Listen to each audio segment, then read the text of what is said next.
أزو سلامتنا تقبلوا نايزا channelنا تعزبتي كميلكم تصنحوا نزو وان زبلنا زيناتات كزلكم قريبا لكم نمكتالكم بخبر عدم كبرات سماعتي بالكزبلو وانا وحبريتاتات نا يوتيوب channel بتصعنوا اقدم مالك تدما نوتيفيكيشن منتان كبصعكم زيناتات بوانو تكتاتلو نزا نا يوتيوب channel سبسكرايب بمغبار ناي دور الملكت متوا يترسعوا አዲስ አበባ ና ፌደራል ዶትኹን ወይስ ናብ ኦሮሚያ አከራኸር ዘተ አሞንጎ ትግራይን ዓፋርን ዘሎ ወታደራዊ ምንቅስቃስ ከቢድ ስጋት ይፈጥር ከም ዘሎ ተገሊጹ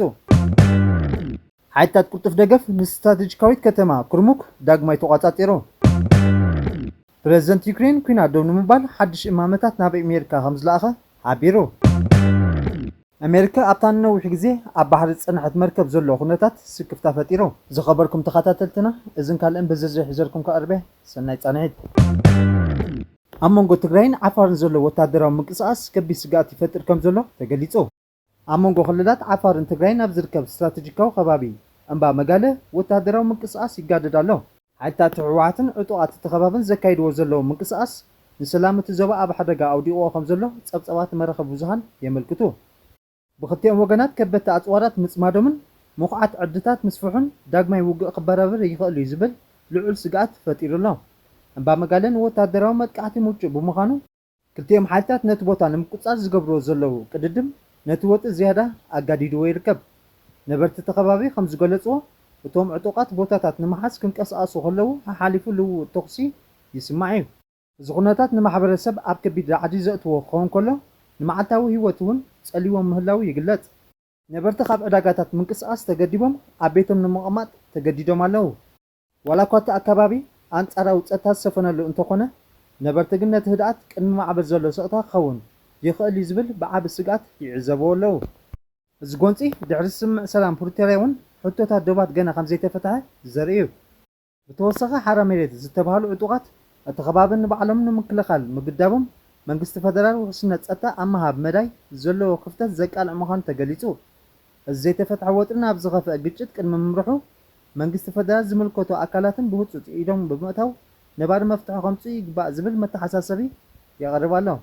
إذا أنت زي كوين جن عبتهزبي اتخابات زبط حزلو سنة لبوناهم قطبان عنوت ما تنجزي في زغونة سبع قلولا كسر المخانو سبعة تحبرو قداي كتما أديس أبابا عمل صحاقرا ومخاكر إتبع عند مزاربي أجندة هون الله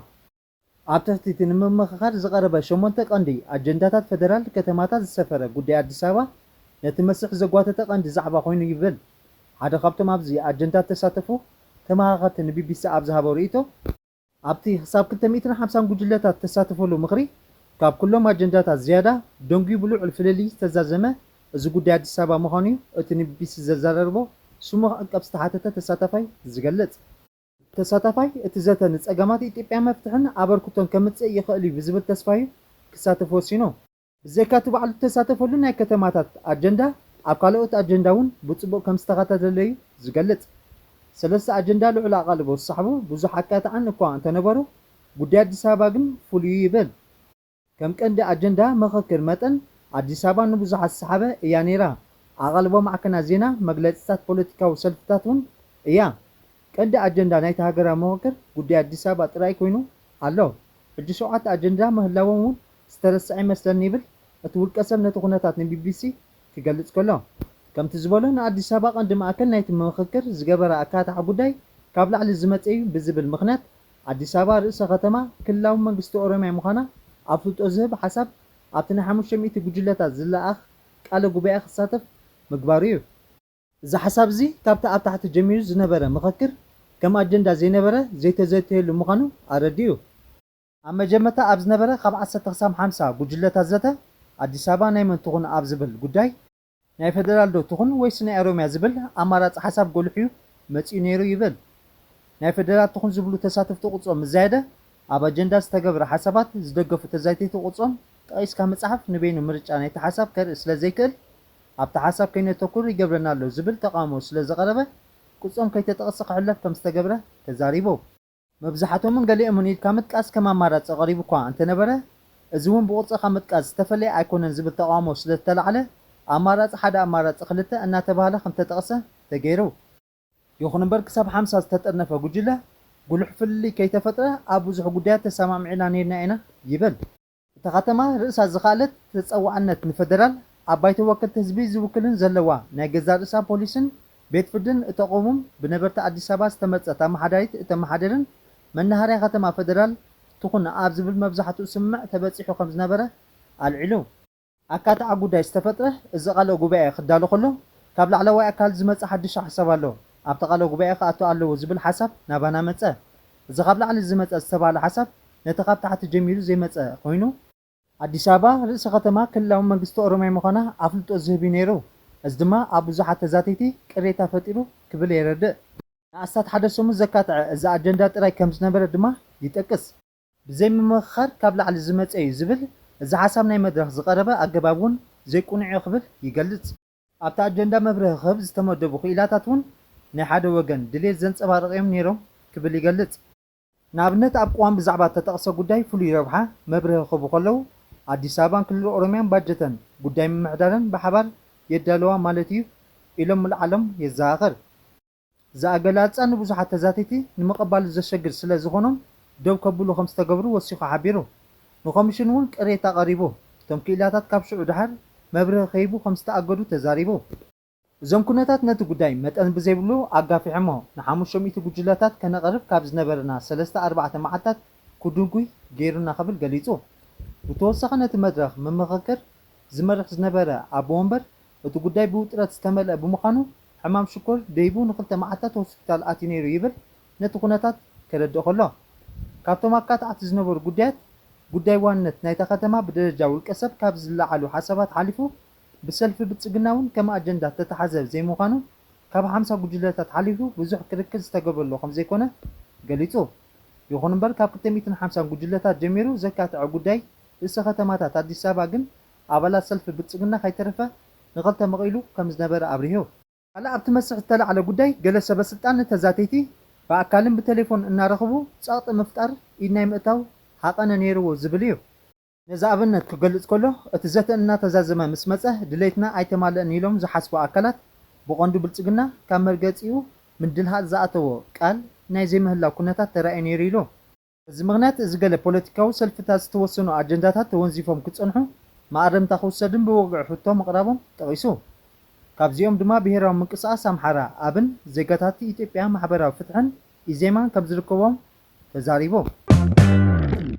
ሓይልታት ቁልጡፍ ደገፍ ንስትራቴጂካዊ ደቡባዊት ከተማ ኩርሙክ ዳግማይ ተቆፃፂሩ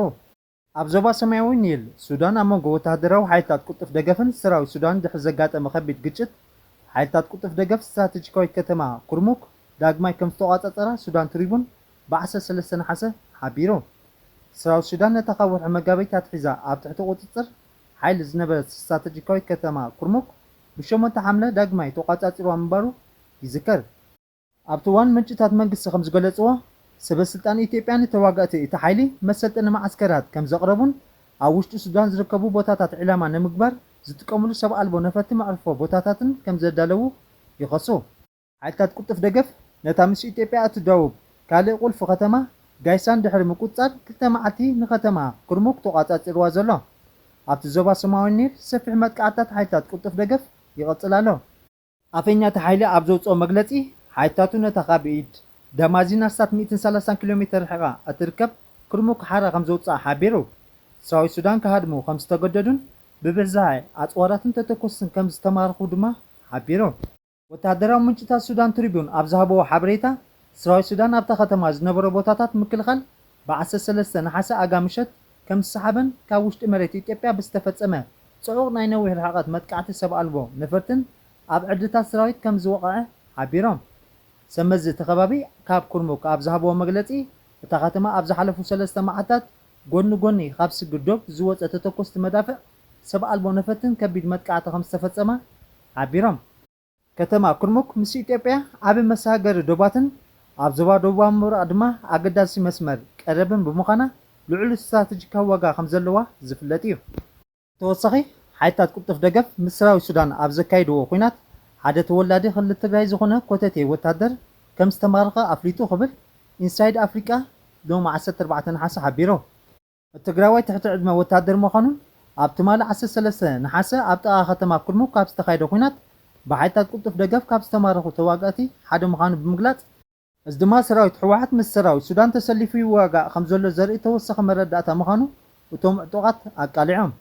ኣገራዊ ሕጊ ትሕቲ ዕድመ ዝኾኑ ህፃናት ናብ ዕጥቃዊ ግጭት ምምልማል ምዕጣቕን ከም ዝኽልክል ብገበናት ኩናት ከም ዝሕተትን ዝገልጽ እኳ እንተኾነ ኣብ ትግራይ ዘሎ ጉድድ ወታደራዊ ምልመላ ነዚ ሕጊ ዝጥሕስ እዩ ብምባል ተጣበቕቲ ሰብኣዊ መሰላት ክኸሱ ምጽንሖም ዝፍለጥ እዩ። ኣብ ሓንቲ ልዕሊ 250 መዓልታት ኣብ ባሕሪ ዝጸንሐት ናይ ኣሜሪካ ነፋሪት ትሽከም መርከብ ዝርከቡ ኣሽሓት ኣባላት ሰራዊት ሕፅረት መግቢ ምብልሻው መስመራት ማይን ስርዓተ ፈሳስን ከምኡውን ብርቱዕ ድኻምን የጋጥሞም ከም ዘሎ ተገሊጹ። እዚ ኩነታት ሕግታት ዘውፅኡ ኣካላት ኣሜሪካ ካብ ሚኒስትሪ ምክልኻል ፔንታጎን መብርሂ ክሓቱ ዘገድድ ኮይኑ ኣብ ልዕሊ ምሕደራ ትራምፕ ድማ ብዛዕባ እዚ ምስ ኢራን ተኣሳሲሩ ዘሎ ወታደራዊ ወጥሪ ፀቕጥሪ ይፈጥር ኣሎ።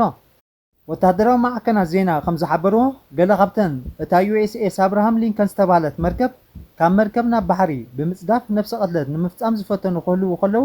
ስድራቤታት ድማ ብዛዕባ ስነ ኣእምራዊ ጥዕና ደቆም ከቢድ ስክፍቶም ይገልጹ ኣለዉ። ይኹን እምበር ጸሓፊ ምክልኻል ፔት ሄግሰን ብሓሙስ ኣብ ዝሃቦ ቃል እዚ ብዛዕባ እዛ ኩነታት መርከብ ዝቐረበ ጸብጻብ ፈጺሙ ካብ ሓቂ ዝረሓቐ ክብል ነፂግዎ። እታ መርከብ ኣብ ዝሓለፈ ሕዳር ካብ ካሊፎርንያ ተበጊሳ ናብ ባሕሪ ደቡብ ቻይና ድሕሪ ምቕናዓ ኣብ ለካቲት ኣብ ልዕሊ ኢራን መጥቃዕቲ ቅድሚ ምክያዱ ናብ ማእከላይ ምብራቕ ተላኢኻ። እቲ ኣብ ግንቦት ከብቅዕ ተመዲቡ ዝነበረ ጉዕዞ ብተደጋጋሚ ክናዋሕ ጸኒሑ እዩ። ክሳብ ሕጂ እታ መርከብ እትምለሰሉ ዕለት እኳ እንተዘይተሓበረ ኣሜሪካ ነታ መርከብ ብዩኤስኤስ ጆርጅ ዋሽንግተን ንምትካእ ትዳሎ ከም ዘላ ዝገልጹ ጸብጻባት ይወፁ ኣለዉ። ወኪል ስቴት ሴኔተር ሪቻርድ ናብ ሄግሰን ኣብ ጻሕፎ ደብዳቤ ኣብቲ 5,000 ሰባት ዝሓዘት መርከብ ዘሎ ጸገማት ዘርዚሮ። እዚ ጸገማት እዚ ሕፅረት መሰረታዊ ቀረባት ብከላማይ ምብልሻው መስመር ማይን ስርዓት ፈሳስን ከምኡውን ምንቁልቋል ስነ ኣእምራዊ ጥዕና ዘጠቓልል እዩ።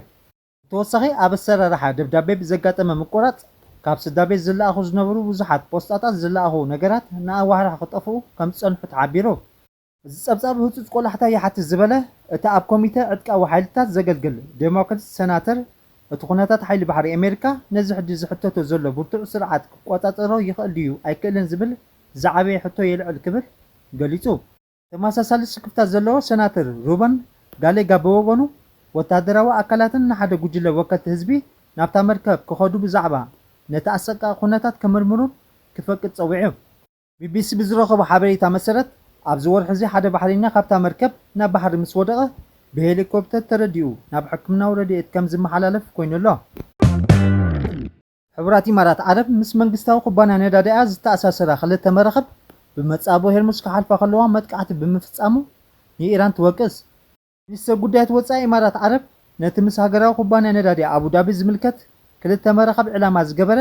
ተጻባእ መጥቃዕቲ ኢራን ዝበሎ ዝኾነ መጉዳእቲ ከም ዘይተረኣየ ብምግላጽ ንተጻብኦ ኢራን ይኹንን። ኣድኖክ ትማሊ ምሸት ክልተ መራኸባቱ ኣብ መስመር ማይ እናሰገራ ከለዋ መጥቃዕቲ ከም ዝበፅሐንን ብምርግጋጽ እቲ ኩነታት ኣብ ትሕቲ ቁፅፅር ከም ዝኣተወ ወግዓዊ ማዕከናት ዜና ዋም ጸብጺቡሎ። ክቡራት ተዓዘብትና ናይ ሎሚ ነበረ መደባትና ነዚ መስል ቅጡፍን እዋናውን ሓበሬታ ክትረኽቡ ላይክ፣ ሼር፣ ኮመንት፣ ሳብስክራይብ ገብሩ። ብኽብሪ ዕድም ሰሰና እዩ።